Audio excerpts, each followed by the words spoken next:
Today is Monday, February 10th. What to know today about the win that made Hollywood's biggest night historic, the intense Democratic debate, and a first-of-its-kind mission to the sun, plus a record-setting flight and a new football league. Welcome to The Newsworthy. All the day's news in less than 10 minutes. Fast, fair, fun, and on the go. I'm Erica Mandy. Thanks so much for being here. You ready? Let's do this. So we start today with a fun one because you can expect plenty of people to be talking about Hollywood's biggest night today. And this year, the Academy Awards made history. The South Korean film Parasite became the first non-English language film to win Best Picture, the top award in the Oscars' 92 years of existence. In fact, Parasite swept the award show with other big wins, from Best Director to becoming the first Asian film to win Best Original Screenplay. Also making history last night, for the first time ever, a female conductor led the orchestra for the performance of the nominated film scores. As for other top awards, Best Actor went to Joaquin Phoenix for his role in Joker, and Renee Zellweger won Best Actress for her role in the film Judy. You can see the full list of winners in today's show notes. And of course, the night was not only about the movies, there were some other memorable moments, like a tribute to Kobe Bryant and a surprise performance by Eminem. And as expected, the night turned political at times. For example, Joaquin Phoenix used his speech time to talk about fighting against injustice. Brad Pitt, who won Best Supporting Actor, criticized the Senate's impeachment trial. And presenters Chris Rock and Steve Martin poked fun at the mishaps from the Iowa caucus. All right, so speaking of politics, let's do a quick recap of the latest Democratic debate. As the New York Times put it, it was the most contentious one yet. The two candidates who came out on top in Iowa last week were the ones targeted the most during the debate on Friday. We're talking Pete Buttigieg and Bernie Sanders. For example, NPR reports Joe Biden went after both of them, calling Buttigieg inexperienced and Sanders a Democratic socialist who can't beat Trump. Buttigieg pushed back, calling his opponents Washington insiders. Also, Biden made a somewhat surprising admission. He's been a frontrunner in the polls, but said he wasn't surprised he didn't do well in Iowa and expects he might not do well in New Hampshire either. Both Politico and NPR point to Amy Klobuchar for standing out this time. Of course, who won the debate is always up for debate. Ultimately, voters will have the final say, and New Hampshire is up next with the primary to vote for party nominees tomorrow. Today, President Trump is expected to unveil his budget plan for the upcoming fiscal year. The White House budget helps show an administration's priorities for spending, which is especially a big deal in an election year. But remember, both the House and Senate have to approve of this plan, so expect negotiation and changes before a final budget is given the okay. More to come on that one tomorrow. Also of note, the Trump administration ousted two people Friday who testified during Trump's impeachment trial. The Hill reports both U.S. Ambassador to the EU, Gordon Sondland, and the top Ukraine expert at the National Security Council, Lieutenant Colonel Alexander Vindman, have been removed from their roles. They both had provided key testimony during the House investigation that led to Trump's impeachment. In fact, Fox News says that means 8 of the 12 officials who testified publicly during the impeachment hearings have now left their roles, been fired, or reassigned. Democrats are outraged, saying the officials were fired for telling the truth, just 2 days after the Senate acquitted President Trump. But President Trump tweeted Vindman is insubordinate and reported things incorrectly. So it's a done deal. Unfortunately, 2 U.S. soldiers died and 6 others were hurt in Afghanistan over the weekend. NBC News reports an attack happened while U.S. and Afghan forces were working together in a joint operation, which, to be clear, is a pretty regular thing. The two sides collaborate to fight terrorism.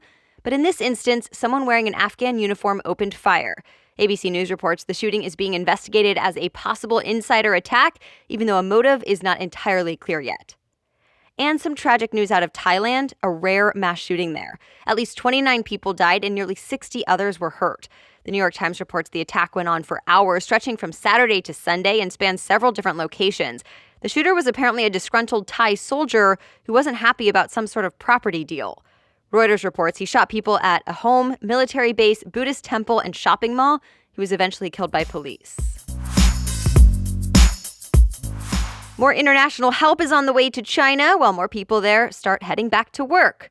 Reuters reports the government has eased some of the restrictions on work and travel that were meant to help contain the coronavirus that's been spreading there. Remember, about 50 million people were essentially quarantined in the city of Wuhan and the surrounding areas. Time says it's believed to be the largest quarantine in human history. The illness has killed more than 900 people now, which is as much as the SARS outbreak in China back in 2002. In the meantime, China is getting some more help. A team of experts with the World Health Organization is on their way to China to investigate. Well, a new spacecraft is headed toward the sun to get a never-before-seen view of it. The rocket carrying the probe called the Solar Orbiter launched yesterday as part of a partnership between NASA and the European Space Agency. Its goal? Get as close to the sun as possible and take pictures of the star's north and south poles, something no other spacecraft has done. Space.com says if all goes well, the mission will teach scientists about the sun's magnetic field and how it affects Earth. The Solar Orbiter will work with another one of NASA's spacecrafts already orbiting the sun to uncover the mysteries. The mission is expected to last 10 years. All right, we have more news ahead, but first, thanks to our sponsor this week, Rothy's. Just in case you're not familiar, Rothy's makes stylish shoes for women and girls out of, get this, recycled plastic water bottles. But let me tell you, they look great and stylish, and they are also so comfortable. When they say no break-in period, that literally means comfortable right out of the box, and I can speak from experience. They are super stylish and even machine washable. I got a bright red pair of flats from the Merino collection that are so fun to wear for a pop of color, making me feel polished with any outfit. They have all different colors and styles, though, if you prefer something else, and I love that I can dress them up or down and be so comfortable. Check out all the amazing styles available right now at rothys.com/newsworthy. Go to rothys.com, that's ROTHYS, rothys.com/newsworthy to get yourself your new favorite flats. Comfort, style, and sustainability. These are the shoes you have been waiting for. Head to rothys.com/newsworthy today. All right, now back to the news. British Airlines set a new world record this weekend, and it wasn't even planned.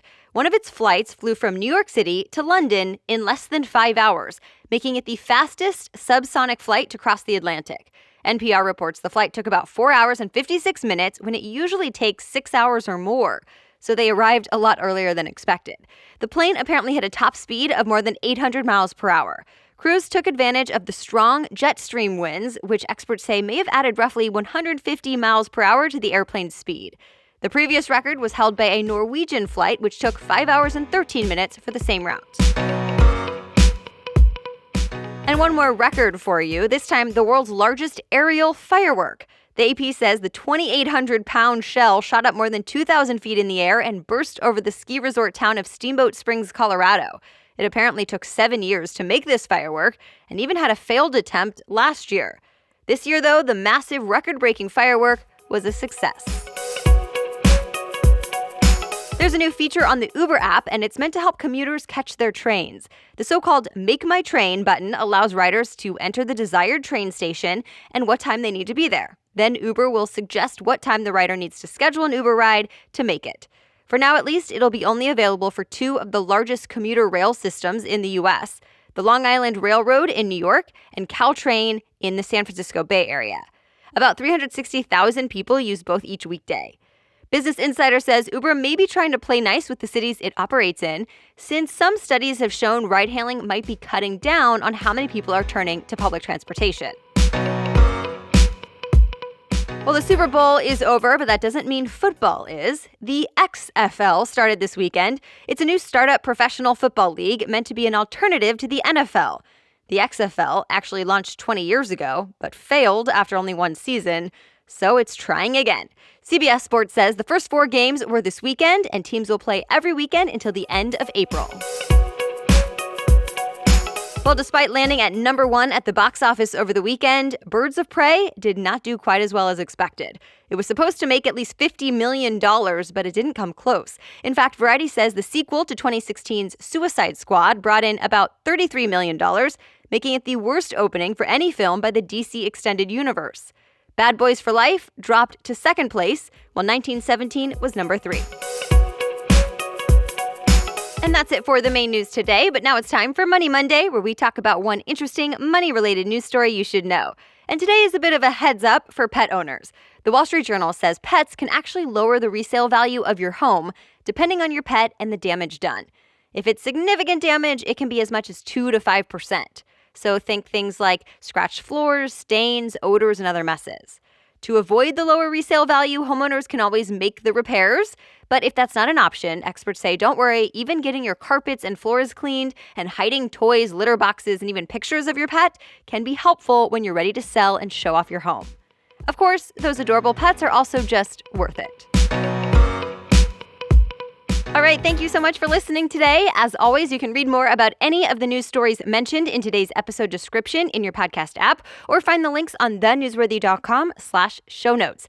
Be sure to hit the subscribe, follow, or plus button to get new episodes for free right to your smartphone. The Newsworthy is ready for you to listen every weekday by 4 in the morning. I'll be back with more news tomorrow. Have a great day.